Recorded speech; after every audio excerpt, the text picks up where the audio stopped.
sem graça. Ai, 1, 2, 3 e já. Oi, gente. Estamos aqui na Assembleia de Jesus Mutirão com o pastor Gesiel Siqueira, que vai estar fazendo essa entrevista com a gente, da professora de Sociologia, sobre religião. E uma das primeiras perguntas é: quais são as obrigações de um fiel ou membro da igreja? Ô Sara, eu quero agradecer a oportunidade de estar somando com vocês nesse trabalho e respondendo a sua pergunta. O crente em si como pessoa não é que tem obrigação. A Bíblia nos orienta que nós devemos amar a Deus sobre todas as coisas. Então eu entendo que a obrigação do crente é estar amando a Deus. Uma vez que ele ama a Deus, ele procura cumprir o que a palavra dele nos orienta, e assim como nós buscamos satisfazer a quem amamos, o crente que ama a Deus procura satisfazer as vontades de Deus dentro da nossa instituição, dentro da nossa igreja. Quais são os tipos de trabalhos sociais que a igreja realiza? A igreja tem um trabalho social, uma influência hoje no trabalho social muito importante. Eu vou começar falando um que é, dentro do meu entendimento, o que mais marca, que hoje a igreja trabalha na ressocialização. A igreja hoje é uma instituição com potencial muito grande e avançado na recuperação de viciados em drogas, lícitas e ilícitas, recuperando pessoas da prostituição e outras práticas que são ruins na visão da sociedade. Mas também trabalhamos nos trabalhos sociais mais abrangentes à nossa realidade, quanto à assistência alimentar. Aqui na nossa igreja mesmo nós temos um trabalho de assistência social, fornecendo cestas básicas para as famílias necessitadas muito grande.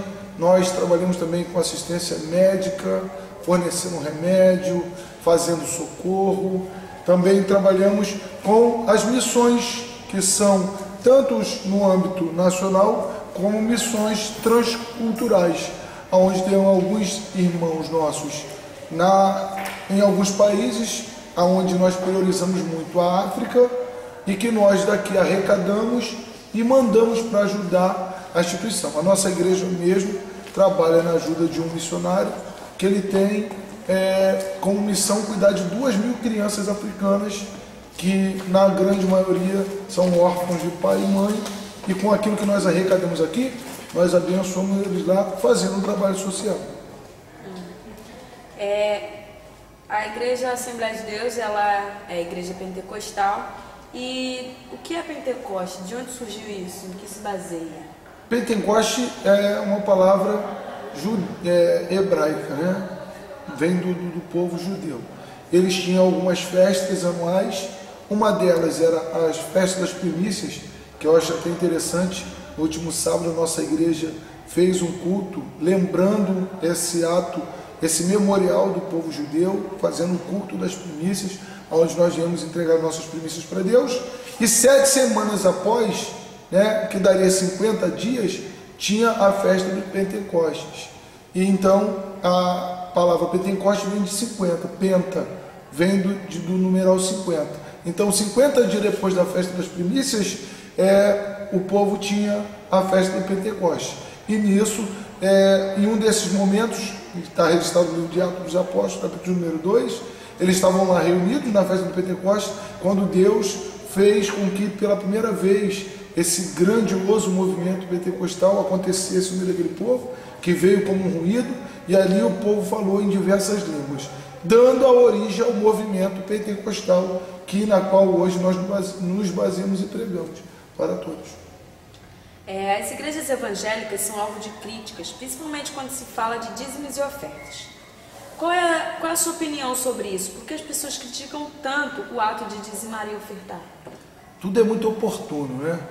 E hoje eu te dando essa entrevista, claro que todos que vão estar vendo essa entrevista que está sendo feita, eles vão lembrar do que a TV Record noticiou no dia de ontem, no domingo, do dia 18, falando sobre um determinado pastor e falando lhe acusando de algumas práticas que eu não posso dizer ser verdade, não posso dizer mentira. até porque não tenho conhecimento da causa. Mas como ali estava falando de dízimo e oferta, nós, os cristãos, não só os protestantes, até porque os cristãos católicos também aprendem isso, né? Que o dízimo é a 10ª parte daquilo que nós ganhamos. É a 10ª parte daquilo que nós ganhamos. Algumas pessoas falam, eu pago o dízimo. Não, não é pagar. Deus, ele é dono de tudo. Nós confirmamos Deus como dono de tudo, do ouro e da prata. Então ele nos dá tudo. Ele nos dá 100%. E ele pede que nós retribuímos a eles com 10%.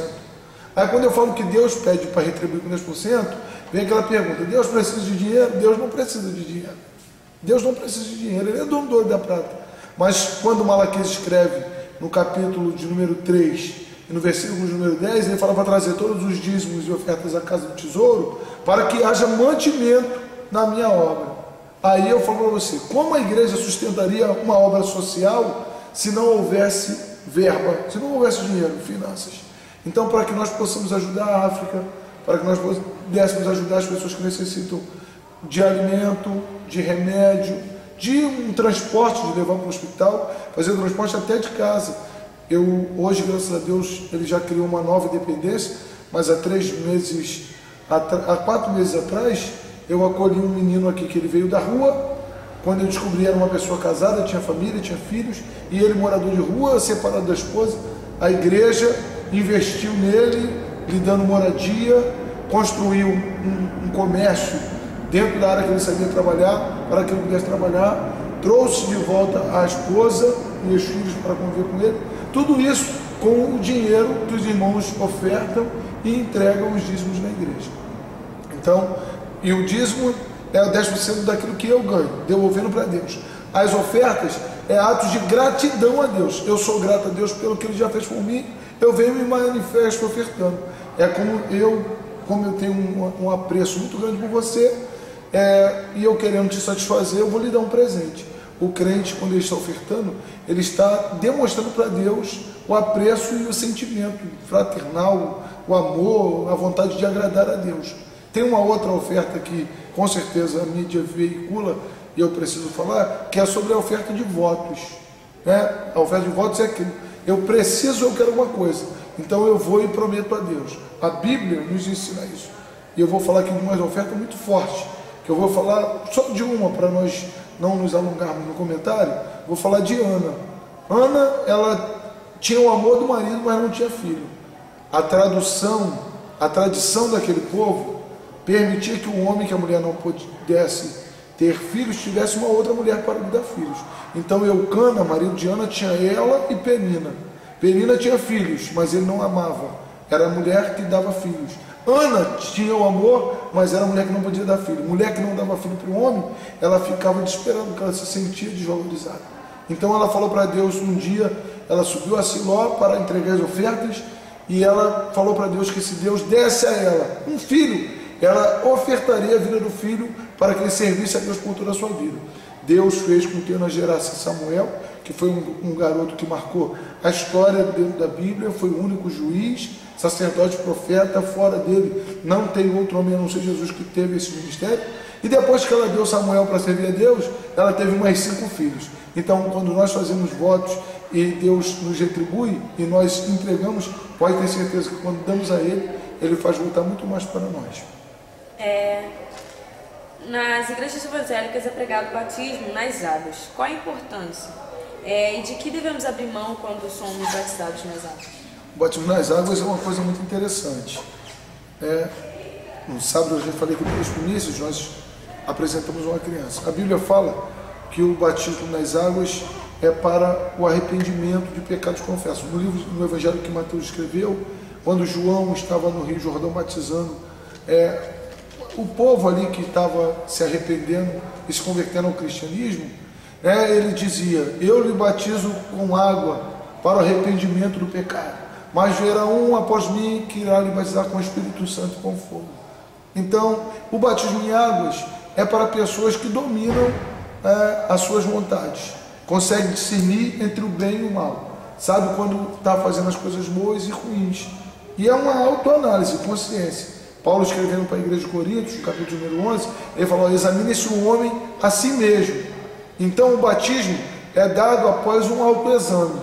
Eu sou batizado porque eu entendi que eu precisava deixar algumas práticas e me entregar de fato, né, por inteiro, para servir a Deus. Então a importância do batismo é essa, né, que a partir do momento que eu me batizo, eu estou fazendo um ato público de confissão, de arrependimento dos meus pecados, e que vou renunciar às minhas velhas práticas. Se eu roubava, eu não roubo mais. Se eu me prostituo, eu não me prostituo mais. Se eu me embriagava, eu não vou me embriagar mais. Se eu mentia, se eu roubava, todas essas práticas que nós sabemos que é má, eu vou abrir mão delas para servir a Deus, que Ele manda eu servir a Ele em espírito e em verdade. Então a importância do batismo nas águas é isso. A pessoa está professando diante do público que ele se arrependeu e ele está nascendo de novo para Cristo. E a partir daquele ato, ele vai abrir mão de tudo que ele fazia errado lá atrás para viver uma nova vida diante de Deus e diante da sociedade. E o senhor, pastor, qual o papel de um pastor na igreja? Qual a sua função? A função do pastor na igreja é cuidar. Primeiro é cuidar do rebanho, né? Nós tratamos os crentes da igreja como ovelha, até fazendo menção da parábola, né, que está no Evangelho de Lucas, da ovelha perdida, capítulo de número 15, né, que fala da ovelha perdida. O pastor, a minha primeira função é cuidar da vida espiritual da igreja. Como que eu cuido da vida espiritual da igreja? Eu estou aqui sempre trazendo a palavra de Deus, que é nosso livro de regra, de fé e de prática. Eu trago o livro, eu trago as histórias bíblicas, trago as mensagens inspiradas de Deus à igreja e faço com que os irmãos entendam, né, que precisam se enquadrar no que a palavra diz.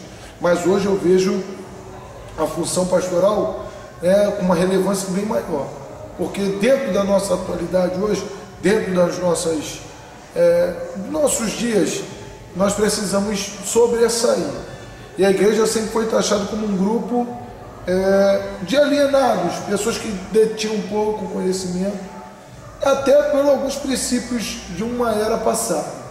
Mas hoje nós pastores entendemos, isso eu pratico aqui, tem amigos meus que também praticam. Hoje eu entendo que o pastor também orienta quanto a ser cidadão. Por isso aqui eu trabalho muito, né, orientando os crentes a estar sendo submisso às leis, a buscar o seu espaço na sociedade, estudando, se preparando, se fortalecendo, né, psicologicamente, aguçando os seus conhecimentos para que possa ser uma pessoa destacada. E eu vejo resultados hoje aqui na nossa igreja, num lugar humilde, né? Nova Aurora é um lugar que muitas pessoas olham com desprezo, mas hoje eu tenho membros da minha igreja que representa o MEC, que é uma das instituições maiores da educação no Brasil. Hoje eu tenho membros da igreja que representam o MEC, eu tenho membros da igreja que representa a PUC, que é uma universidade reconhecida como uma das melhores também no Brasil. Por que eu estou falando isso? Porque eu, como pastor, estou sempre orientando, né? Eu sempre aconselho, desde os mais jovens aos mais idosos, a estudarem, a buscarem conhecimento. Então hoje a minha função de pastor é ensinar a ser como chegar no céu e como se comportar enquanto estiver na terra. Eu entendo que se todos nós pastores aplicarmos isso, nós vamos de fato assumir a palavra que Deus lançou sobre a nossa vida, que o melhor da terra é nosso. Mas Deus só vai dar o melhor para aqueles que se preparam. Deus não pode dar o melhor para quem não se prepara. Então, a minha função hoje na igreja é essa. Eu ensino como ir para o céu e também procuro ensinar como viver bem aqui na terra. Tá bom. Gente, é isso. Espero que vocês tenham gostado dessa entrevista. Espero que vocês tenham entendido mais sobre a igreja evangélica pentecostal. E aqui, ficamos por aqui e espero que vocês tenham gostado. Obrigadão, um abraço a todos. Só tenho a pedir a Deus que abençoe a sua vida muitíssimo e lhe preserve do mal. Amém. Obrigada, pastor.